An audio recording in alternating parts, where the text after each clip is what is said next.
તાલુકા વિકાસ અધિકારી કેમ નથી? તાલુકા વિકાસ અધિકારી કોઈ જવાબ તો હશે ને કોઈની પાસે. અહીંયા મંચ પર બેઠેલા લોકો પદાધિકારીઓ છે, આખી માહિતી અધિકારીનો હોય. એમાં મેન અધિકારી નથી. સેવા ક્ષેત્રનો આટલો મોટો કાર્યક્રમ ને તાલુકા વિકાસ અધિકારી નથી, મામલતદાર કેમ નથી? અહીંયા સેવા ક્ષેત્રમાં પ્રાંત અધિકારી પણ હોય ને, સેવા ક્ષેત્રમાં પ્રાંત અધિકારી પણ હોય ને. આજે પ્રાંત અધિકારી પણ નથી.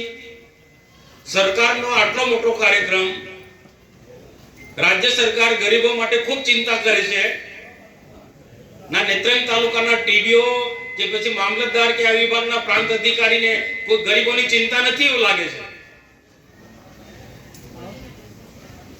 ભાઈ પાસે ખુલાસો માંગો.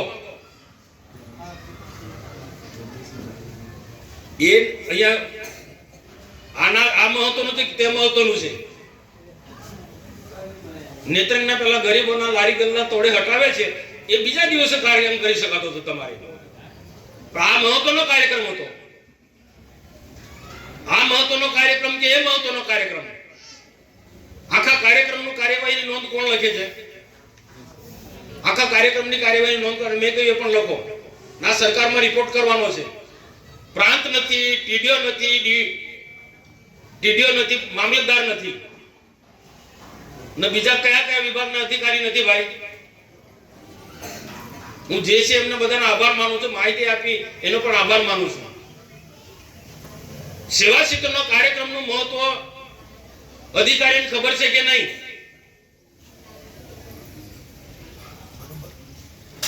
હું સરકારમાં લખીશ, કાર્યવાહી નોંધ કરવા આખો રિપોર્ટ સરકારમાં જોવો જોઈએ. ના આખો કાર્યવાહી નોંધ લખાય પછી મને બતાવો.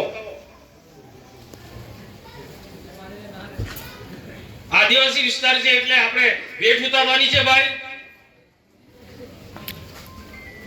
આ આદિવાસી વિસ્તાર છે એટલે આખા કાર્યક્રમ, સેવા ક્ષેત્રના કાર્યક્રમની આપણે વેઠ ઉતારવાની છે.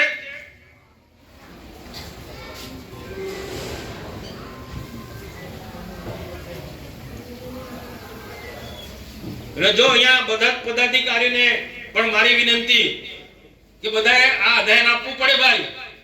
મનસુખભાઈ વસાવા એકલા બોલે તે નહીં ચાલે. આ અધિકારીને ખુશામત કરવાનું બંધ કરી દો તમે.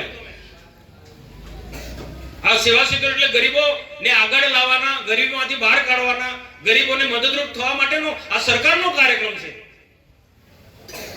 ને તેમાં મેન અધિકારી નથી. કદાચ ટીડીઓ ના હોય તો મામલતદારે રહેવું જોઈએ, મામલતદાર તો ટીડીઓ રહેવું જોઈએ અથવા તો પ્રાંતે રહેવું જોઈએ. આ ત્રણ માંથી કોઈ રહેવું જોઈએ તું ને.